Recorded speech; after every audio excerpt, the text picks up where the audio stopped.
right, we are here on another episode of the Good Old Fashioned Philly Wrestling Podcast. My name is Rick Smooth, and I'm here with Alan Fenstermaker, and we want to talk some wrestling for y'all. Hey, what's up? How you doing tonight, Alan? I'm doing pretty good, man. How's this lockdown treating you, man? This shit is crazy, isn't it? Yeah, it is pretty crazy. Yeah, one thing about it though, like I could catch up on watching some old wrestling stuff, which I've been doing. Plus, I just read something today too that a bunch of WWE superstars were just diagnosed with the COVID-19, the coronavirus. Yeah, is that true? Because I couldn't tell if it was a legit article or not. Yeah, I was reading that earlier today on Facebook. I'm just gonna pull it up real quick here, just so I can see. Yeah, please do. See who it is here. See who we got. I know Bobby Lashley was one of the guys, man. I was bummed out about that. Man, yeah, I remember that too when I read that.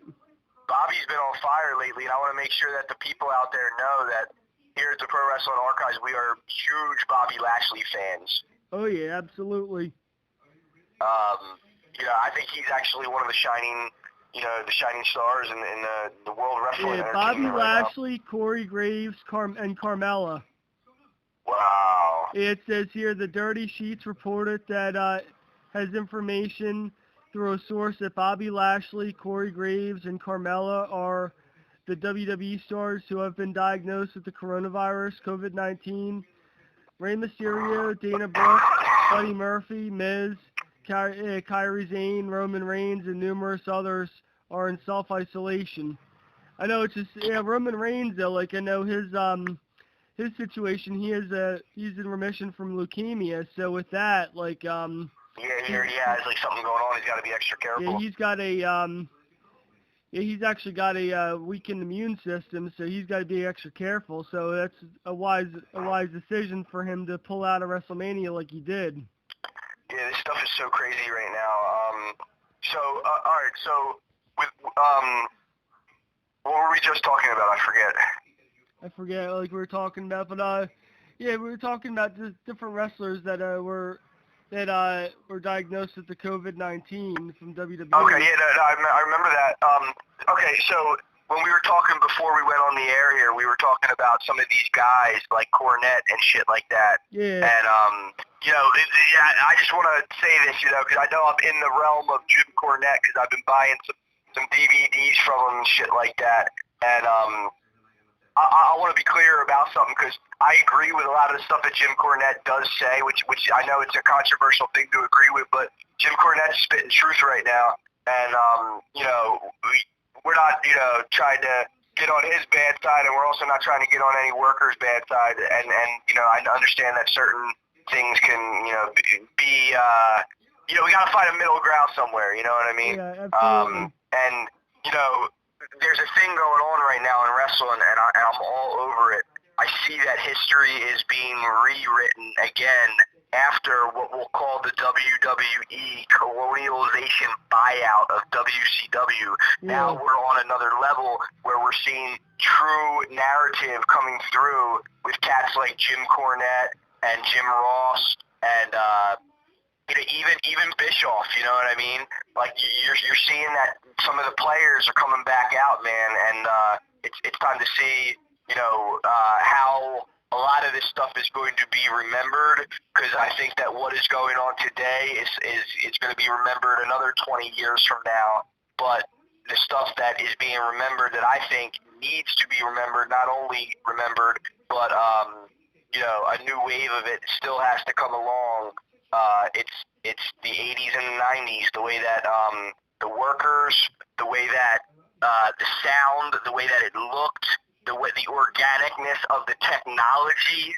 I think all of these things need to be revisited for another wave of it to come, because this technology that's being used today takes away from so much of all the good shit that I love. You know what I mean? I think that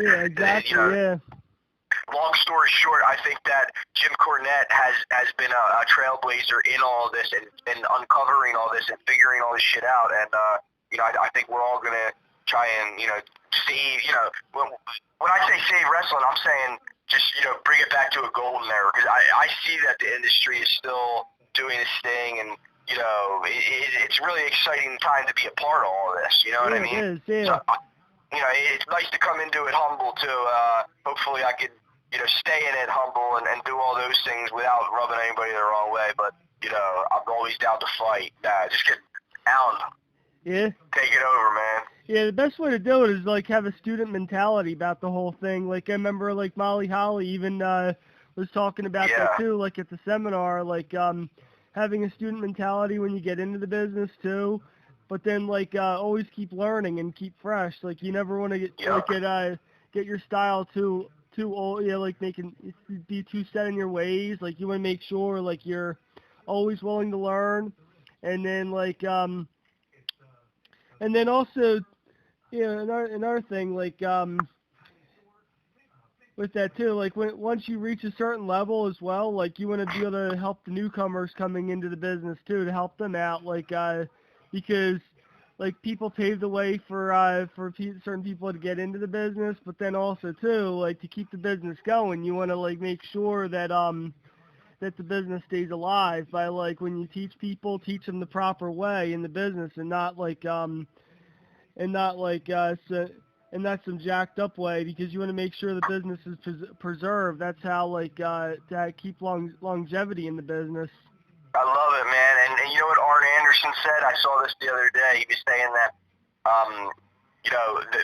one of the keys to all this stuff is to leave the business better off than it was when you got to it, by helping it, help the business. And, it's sort of nice just to even hear that kind of shit nowadays, man, because you hear, if you go on the internet, you might get into a fight with somebody, or you might argue with somebody about some political bullshit or some fucking whatever. But then, hearing that, you gotta water them roots, you know what I'm saying? You gotta throw a little sunshine on it here and there, you know what I mean?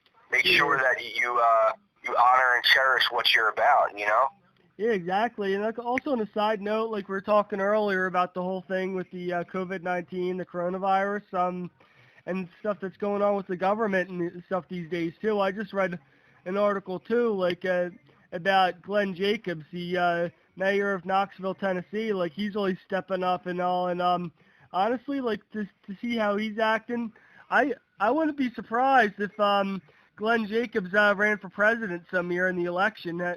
Couldn't you see that? Like, Glenn Jacobs, also known as Kane from WWE, running for president. Yeah, I got to be honest with you about him. I'm a fan of what he does as the mayor. From what I see, I've never lived down there or anything like that, but it's good to see.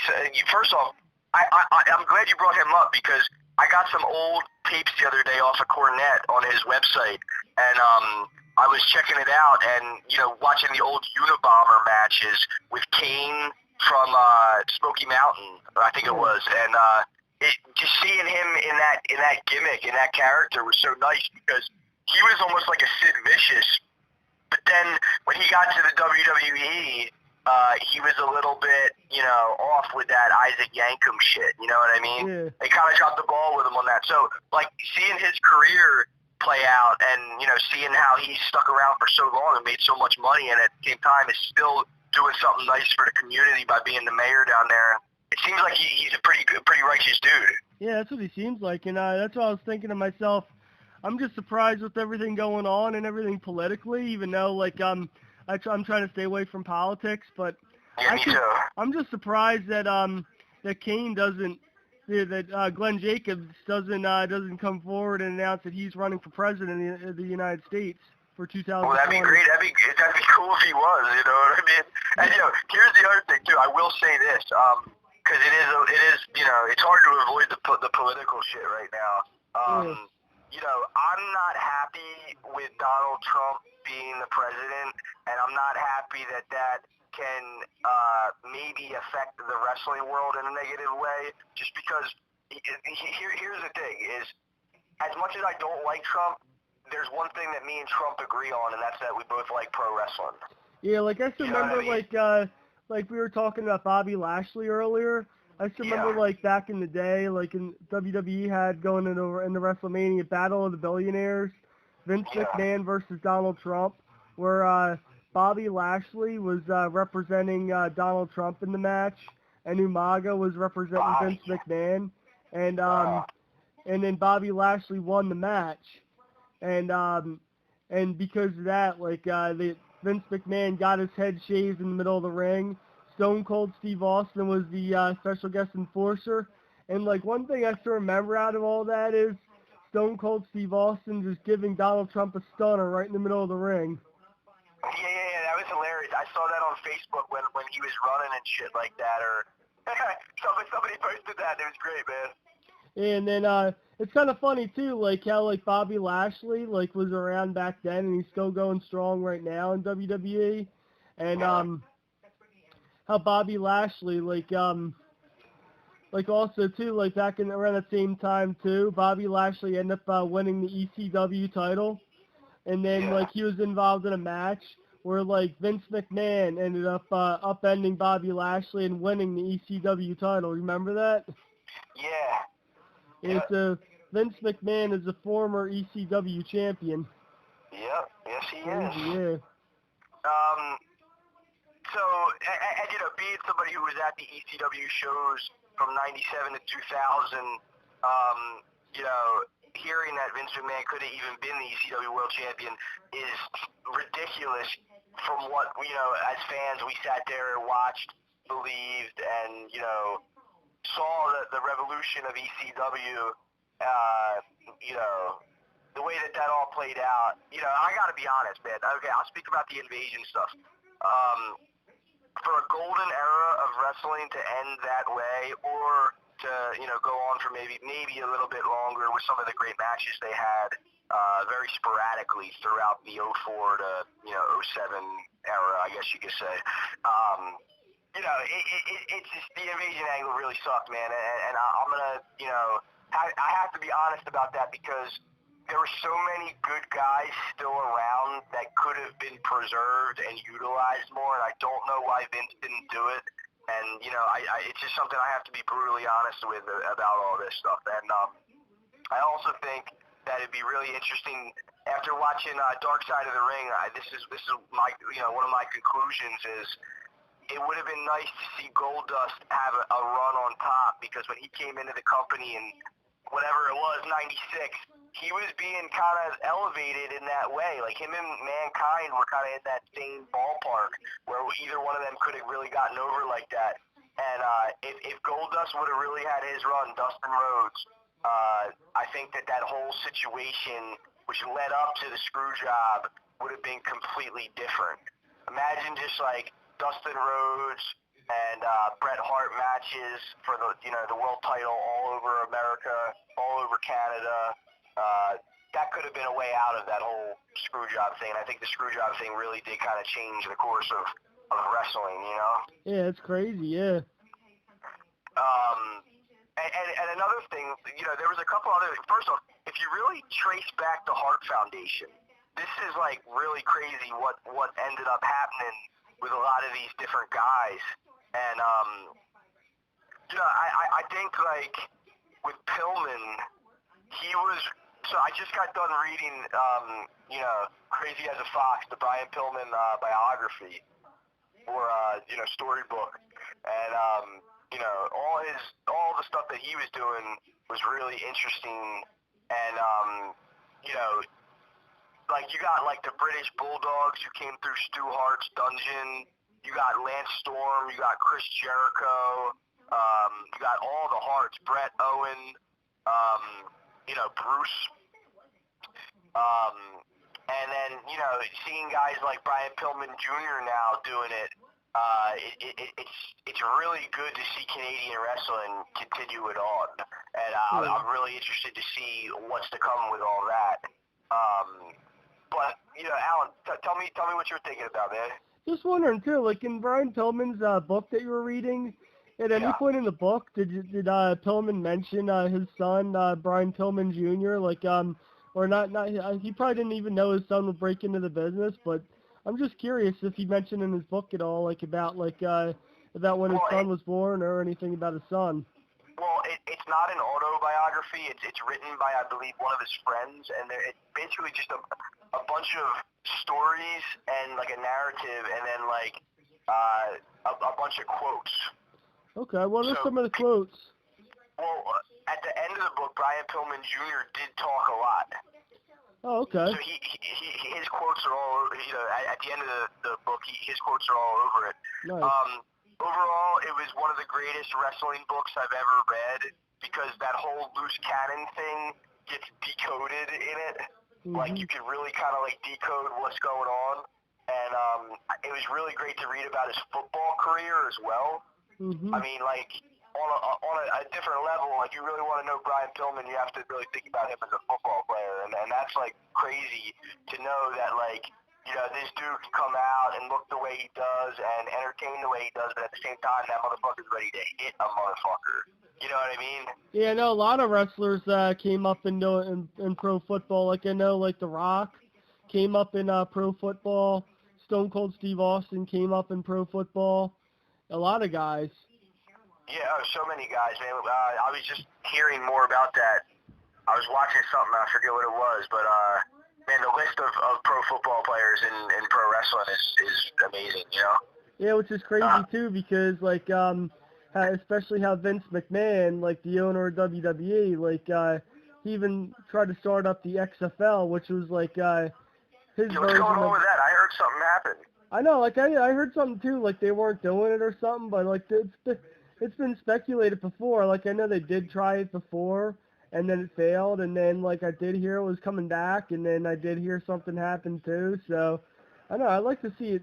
It would be cool if you could get it to happen, like and bring back the XFL, maybe like have the season like different than the NFL, so that there could be football all throughout the year, whether it's NFL or XFL.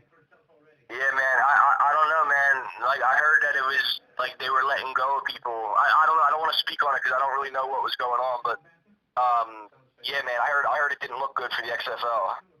Yeah, no, me too. So, and here's the other thing, too, is I heard that NXT beat AEW in the ratings this week. And that was, like, I think maybe the first time it did that since this was all happening. I don't know, man. I mean, I'm a fan of AEW. I think they're giving them a nice alternative to what we've been getting with WWE, which is, I watched SmackDown the other night, and I was starting to feel like, I hate to say it, man. I'm such a huge fan of the whole McMahon family. You know what I mean? I really am. I really want to see him doing well, but like. It was something that they're not doing is they're not captivating. Yeah. There's a certain magic that needs to be found, and it needs to be utilized, harnessed, and then somehow projected into a new golden era. And it's just, this is not it. You know what I mean? I think that the way that modern technology is being utilized is it's just not beneficial towards a lot of things that I like, and one of those things is pro wrestling, and especially to be honest with you, not having the crowd in there has been like good and bad. I think the good side of it is that I'm just not seeing all this fucking people in the crowd who are just disconnected because of fucking smartphones, man. This has nothing to do with 5G. I'm not talking about that. I'm talking about 4G, talking about smartphones. I'm saying that they have disconnected the crowd in all sporting events, and not having the crowd in the crowd has done something different, at least, where I don't have to fucking sit there and think about how shitty society has become. That's crazy, yeah. So, but like the thing is studio wrestling. This is what Courtney was talking about. Studio wrestling, it's cool and it can be done, but I don't know, man. I think AEW has a better thing going when they're doing the studio wrestling with some of the people in the crowd and shit like that. And people doing weird bumps and shit. I mean, there was a good bump the other night that I saw on SmackDown. I think it might have even been a replay of WrestleMania. To be honest with you, I didn't watch WrestleMania this year, and that had a lot to do with my situation with my television and being at home, stuck at home and shit like that. I'm watching a lot more DVDs, and I've been keeping my phone away from me. I've been, trying. Today I went almost like 15 hours without my phone. Wow, I've been doing stuff like that while I've been on lockdown, trying to get away from the cell phone. You know, one thing, like, I was thinking, too, we were talking about AEW and WWE. Now, like, one thing I'm surprised, MLW, I'm surprised, that more people aren't really considering MLW, in the same category as WWE and AEW, because just recently I just watched a match that MLW had. It's an empty arena match between Mance Warner and MJF. And it was a loser leaves match where Mance Warner won. And wow, so MJF had to leave MLW. Yeah, and then it was crazy too. And I was watching that same episode. I was watching it was right in the back of the arena. Pillman Jr. getting jumped in the back by Injustice. And I do remember reading that Injustice got suspended or something from MLW because they attacked. Down at the arena, right? Yeah, it happened right at the arena. Pillman Jr. got jumped right back there and suffered some injuries to his jaw. So wait a minute. Here's the question then, all right? So I want to see some of this stuff. Please send me this shit because I'm a fan of MLW, and if they're doing the studio stuff, I want to see it because when I read about it, I couldn't tell if this was really going on or not. Yeah, no, it looked like when they did the Mance Warner versus MJF match, it was an empty arena match, but you couldn't really tell what arena it was at. I know it didn't look like it was at the 2300 arena in Philly. Okay.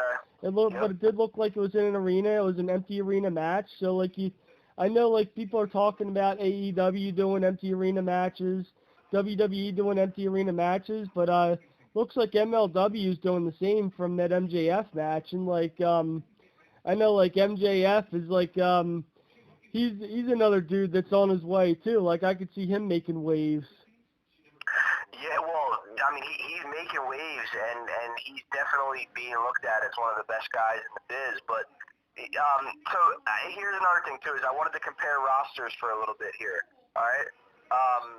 It seems like the WWE has a gigantic roster of a bunch of great guys and gals, and it seems like it's being presented in a way that is not appealing at all to a person like myself. I'm a 35-year-old diehard wrestling fan from Philadelphia, and I think that if there's one thing that I could say right now to anybody in the WWE creative, I would love to help out with anything you guys need. I would love to see something different going on with that, and I'm not trying to put myself in any kind of bad light with y'all, but my name's Rick Smooth, 215-805-1652. Yeah, my name is Alan Fenstermaker, and my number is 267-636-3127, and I would love to be involved in any way, shape, or form as well. Or if you guys have any ideas for the archives, you can always hit me up or text me there too. And but anyways, it's kind of crazy too. We did get to work with MLW down in Philadelphia just recently, and one thing I remember too is we got to see their Killer Cross, and we got to see him in the backstage area there and perform in the ring. And then a couple days later after that, I did see a release going out that Killer Cross did sign with WWE. Now, I'm yet to see how WWE is going to use him. I'm just hoping that WWE utilizes him right. Yeah. I watched that Jamie Dundee shoot the other day, man, and he was giving away a lot of wrestling knowledge in it. It wasn't the one where he was all fucked up. It was a different one. Didn't you see that too? The 2 disc I got? Yeah, I saw that. It was pretty dope. Yeah, it was pretty good, right? And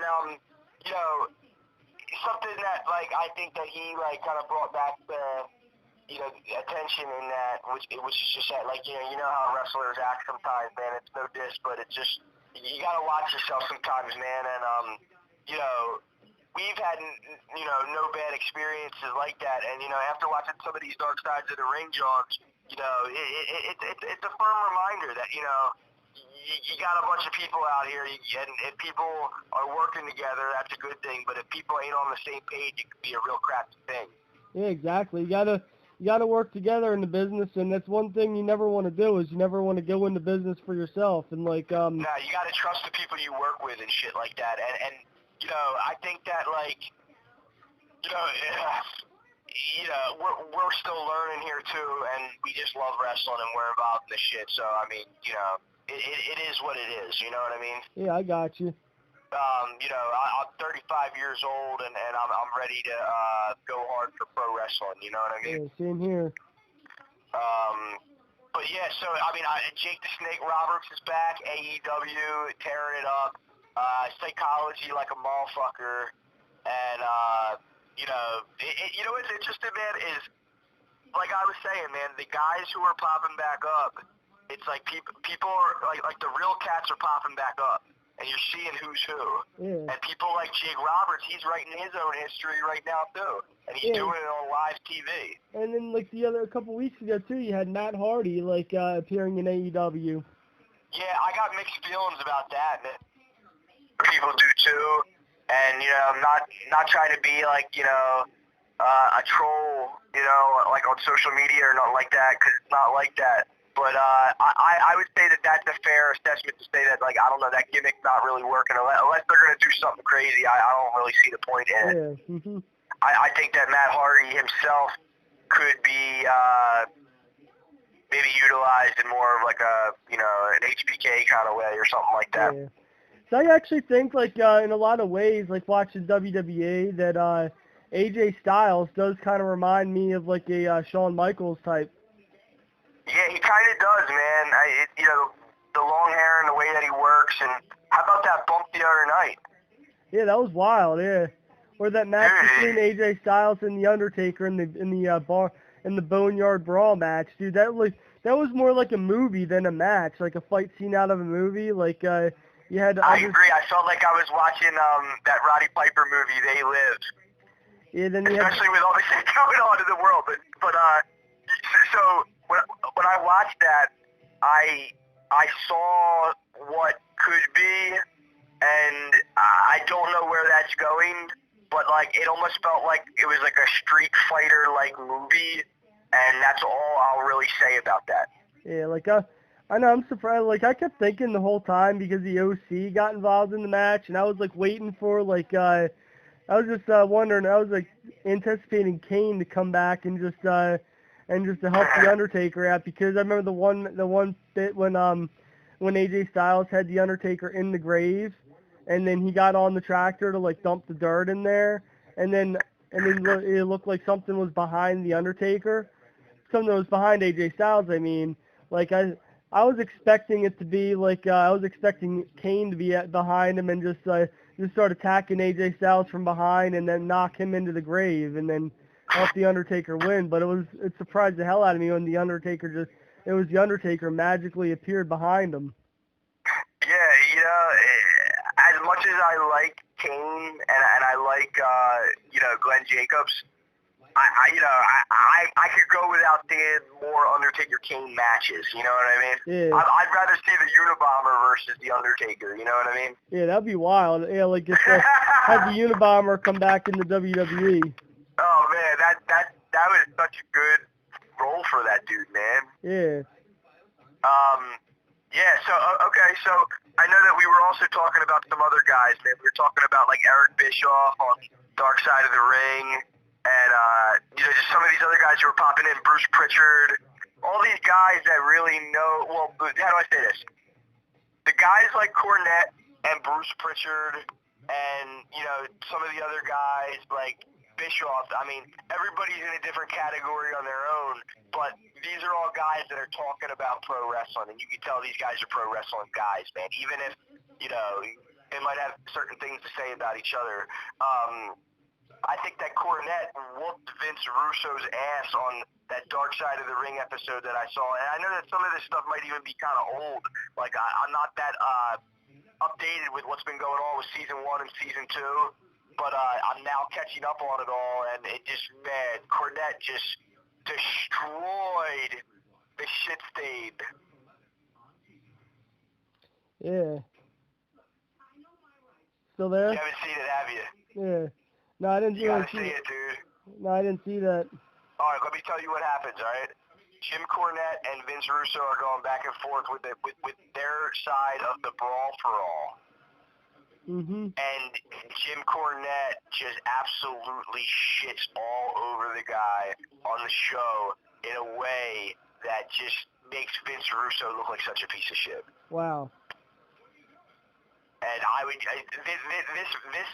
this round or this bout absolutely goes to Jim Cornette. But here's the other thing: is I have to say this, man, and I know Corny's not gonna like this, but in all reality, when they did that booking competition that they did, I don't even know what to call it, but when they did the dream booking where Cornette booked the invasion angle and then Russo booked the invasion angle, I gotta say, just to be honest, I kind of liked Russo's idea better, unfortunately, and I'm not a Russo guy. But Cornette whooped his ass, so that's what this shit's about, wrestling, you know what I mean? Good versus evil. And I would say Jim Cornette in this particular situation knows a lot more about pro wrestling. He should be in a higher position. He should be respected with inside the narrative of how professional wrestling is remembered 20, 30, 100 years from now. Jim Cornette should be at you know, the top 5, top 10 on that list. You know what I mean? Yeah, it's pretty crazy too because I know like a couple months ago, like at Icons at the arena, I did an interview with Justin Credible. You guys could like scroll down and check out the interview on the channel here on Pro Wrestling Archives. But I know like when I did that interview with Justin Credible, he talks about like how he was in the process of doing a podcast with Vince Russo. Who was? Justin Credible, that he does a podcast with Vince Russo. Yeah, you know, it seems like some of those guys kind of like him, and then some guy. I mean, obviously, he's not. You know, he's definitely not the most popular guy around. But yeah, I'm not even gonna bring him up anymore because he's one of them guys. I could already tell that in that situation with Cornette and him, that he's one of those guys that I'm gonna stay away from. Even though I'm gonna say one more thing about him because I have to be honest. I was actually a fan of what he was doing on the Monday night things, but only because he showed the behind the scenes stuff, which he shouldn't have done. But as a fan, it really was a story that had never been shown before on live television. So I'll give him that. But other than that, I would say that a lot of his ideas really were not good for the business. Yeah, that's crazy. Yeah. But it took me a long time to really come to that conclusion, man, because, you know, he was one of those guys I had to let go of. There's certain people in the creative world or in the art world or in the music world or in the wrestling world that they have something and that's why they're there. But, you know, what they do with it is they just manipulate it in a way that's just, you know, real selfish or real greedy or real... you know, just really rubs people the wrong way, and Vince Russo is one of those guys, I can tell. Yeah, that's crazy, yeah.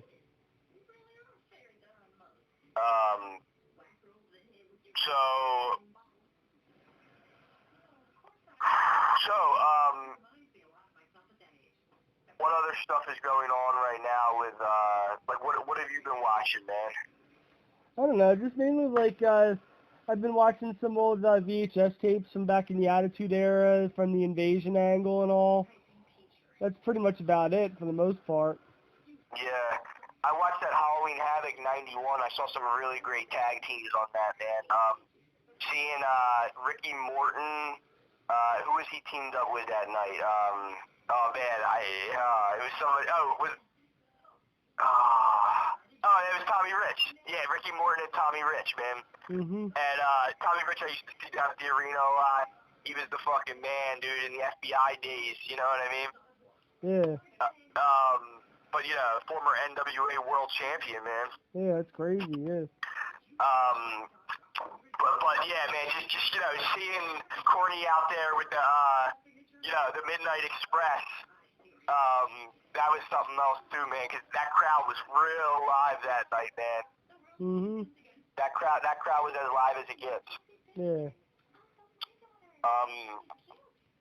There were so many tag team matches, man, from the Steiners to the Nasties. It was just, I couldn't believe how many tag team matches could be on one show. Wow, that's crazy. And then on that tape that you left at my house, the SummerSlam 91, I was there. That was Madison Square Garden. That was the match made in heaven. Randy Savage and Elizabeth got married. You know, that Kurt Hennig versus Bret Hart match, that was the match that I was looking forward to as a kid. I was a huge Kurt Hennig fan, and I liked Bret Hart. Like, I wasn't riding for him, but, like, he was good, you know what I mean? We all knew he was a great wrestler. Yeah, exactly. And that was when he won the Intercontinental title, and Mr. Perfect, you know, he was injured before the match, and he wrestled through the match and got through it all, and was just so beat up from the match that he was out for a while after that. Yeah. I mean, he's one of the tougher athletes out there, so seeing him like in that much pain was just crazy. Cause I remember watching that match. His strap on his gear just completely broke, and he was wrestling the match with like one strap. Wow. Yeah, it was crazy, man. Yeah, that was a great show that, you know, my pops took me to, man. I loved SummerSlam 89, 90, and 91. I was able to go to. So I'll never forget that, you know? Yeah, there's nothing like going to a live wrestling show. Yeah. And actually experiencing it live. Just to even see, like, the WWE, like, at a height like that back then, like 89, 90, and 91. Like, that's as good as it gets on the East Coast, man. You got Madison Square Garden. You got, you know, the Philly Spectrum. Mm-hmm. Which is like one of the greatest, you know, sporting, you know, venues of all time, man, if you ask me. And then the Netherlands, you know, in Jersey. Mm-hmm. So, you know, the tri-state area, it doesn't get no bigger. And to see them that big was just, you know, it was great, man. And then the ECW Arena is another one. Yeah, and then WrestleMania 4 was actually in Atlantic City. Wow. And that was, so WrestleMania 4, I'm as old as WrestleMania. I was born in 84, but WrestleMania is, you know, in 85 it would be 1. So, like, I'm as old as WrestleMania. I'm 35 years old. Wow. Yeah. And, this year I believe it was WrestleMania 36. What's that? This year's WrestleMania is WrestleMania 36. Yeah, I'm going to be 36 in June. Okay. So it's coming up, you know what I mean? I'm right at that spot right now. Yeah. Yep. That's how I can actually remember how old I am sometimes. Oh, how old WrestleMania or whatever, you know? Yeah, really, yeah. I've grown with WrestleMania. But yeah, you were talking about ECW. Yeah. Yeah, man. ECW is, you know, in the Philly area, it's just... You know what it was, dude? So this is the you know, the story on ECW is Joel Goodhart was booking a lot of shows in the Philly area at the Civic Center and shit like that. And we used to go down to them shows. I was probably only about 4 or 5 years old, but I remember seeing like a Duel of the Butcher down there, just like blading people with his fork. You know what I mean? And then, you know, fighting all over the arena, and, you know, Joel Goodhart would book these dream matches down there. You have all these guys, like Eddie Gilbert and all these people, and he was able to do, like, matches at a time period where, you know, the big guys like Hogan were untouchable, but then there was just so much talent around. You know, he was booking, like Japanese-style wrestling and shit like that in Philly. So then when he ran out of cash flow, Todd Gordon kind of took the ball and ran with it, and that's, you know, the early phases of ECW. And then Todd had his run, and then, you know, Paul Lee was his partner or whatever, and they would sit around smoking weed and matches and shit like that and crack up for hours. And then they started to get this thing going where they had these, you know, these neighborhood-like characters like you know what I mean? Like the Sandman and all these different guys that were coming to life on them, you know, Raven, you know, fucking the Broad Street Bullies. Yeah, I'm just surprised that WWE that didn't even utilize the Sandman properly, like when he was in WWE. Well, you know what? Either did WCW, to be honest. Yeah. You know, like Raven was somebody who got over in WCW pretty good, I would say, because like considering who was on top, you know, Yeah. he got up to the USA title pretty quick, and you know, he was fighting Yeah. people like Goldberg and shit. Yeah, and then, But then you know, like you know, Hack, he didn't. If he would have been able to go there as the Sandman, he would have been fine. He would have gotten over just like Raven did, but they brought him in under a different name, and it just wasn't the same, you know? yeah. When Sandman returned to ECW, I was there. Wow. And the lights went out, and when they came on, that was the loudest cheer in the history of that building. Yeah, like Sandman had the original alcoholic gimmick too before Steve Austin. Yeah, he was drinking beers before Austin, yep. But just remember that at the Yes, ECW, sir. at the ECW One Night Stand, like when they brought back all the ECW guys, and then you had Stone Cold Beer Bash in the ring. I know, like dude, they beat the crap out of Bischoff in the ring though too. Yeah, that was funny, man. That was one of the better resolutions to all of the Monday Night Wars or whatever, you know? Yeah, and then Was like seeing Bischoff getting crushed on ECW, on an ECW pay-per-view that was owned by the WWE. That's how the shit should have went down from the beginning. yeah, and then especially like too, like prior to that, like Brian Pillman, like he pretty much tore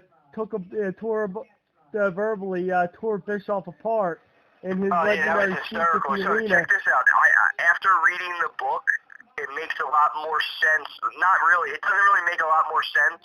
But once you understand what Brian Pillman's mentality was about the people in the industry who wanted to be known as tough guys, like especially promoters, Brian Pillman was able to flip that in a certain kind of way that's never been done before in pro wrestling. It's done a lot in music and in other art forms, but to do it the way he did it, when he did it, and to pull it off where it actually worked the way he wanted it to a certain degree, Brian Pillman is a fucking genius. Yeah, and a fucking lunatic. Yeah, like he called Bischoff a coffee gopher. Yeah. Yeah, Bischoff, or shall I say whack off, or jerk off, yeah. Yeah. And just pour into him, yeah. Bischoff, or should I say, jerk off? Yeah. It was kind of crazy being at the arena too, like when we were like getting set up for MLW, and they played that video on the screen over at the 2300 arena while we were waiting for the show to start, and they played that video, which is kind of cool because that was the same night that Pillman Jr. got 2 awards. Like he got the award from Pro Wrestling Illustrated Wrestler of the Year, and then also the award from us at Pro Wrestling Archives too, all in one night, which you can also see on the channel. That was a huge night for Brian Pillman Jr. and a huge night for Brian Pillman Sr.'s legacy, and I think that was a really great night. And not to mention that the kid rolled out with about 3 gals at the end of the night. You know what I'm saying? Yeah, I remember that. That was pretty dope. He rolled out with 2 trophies and 3 girls. Yeah, I remember he was telling. I remember he was even saying at the end of the night too, like when I was working it out with the production crew backstage, like was giving people rides home, and Pillman was even telling me that he was going to go out and explore the town of Philadelphia that night too. Oh man, you should have sent him my way, man. I could have sent him to all the spots, man. Yeah. Damn. All right. Well, next time he asks you that, man, just be like, yo, Rick knows where everything is. Okay, I will. Yeah. Yeah, man. I would like to show him the Philly culture, man. You know what I mean? Yeah, no, it's pretty wild that like too at the end of the show, like trying to get everybody back to the hotel and everything after the show. Yeah. Yep. So what were we talking about right before that? I forget actually. Yeah, I do too. It's late, people. I don't know if you guys know what time it is, but while we're doing this, it's about 5:30 a.m. So actually, we're just talking wrestling. It's actually 6 o'clock in the morning. 6 a.m. Yep. 6 o'clock in the morning. Yep. But, so there's been so much going on, and there's so much to reflect on with all this wrestling stuff. I think that what we're going to do is we're going to wrap up this show, and I think in the future what we're going to do is we're going to have more top 10s. Like, I want to do a top 10 female manager episode where we really just name the true top 10 female managers of all time. Yeah, absolutely. That'd be So cool. we can tell you what we think it is, because we're seeing other people doing that, and I don't always agree with the people's picks. You know what I mean? And I think that it's important for us as Philadelphia wrestling people, Philadelphia wrestling fans, whatever you want to call us, that we put it down the way that it should be put down, or at least the way we see it, that it should be put down. Yeah. So I think we're going to wrap up this episode of the Good Old Fashioned Philly Wrestling Podcast. My name is Rick Smooth, a.k.a. Rick Reinhardt, a.k.a. Ricky the Dangling Steamboat, and I'm here with Alan Fenstermaker, Hey, and we are here to say good night. Good night. Peace.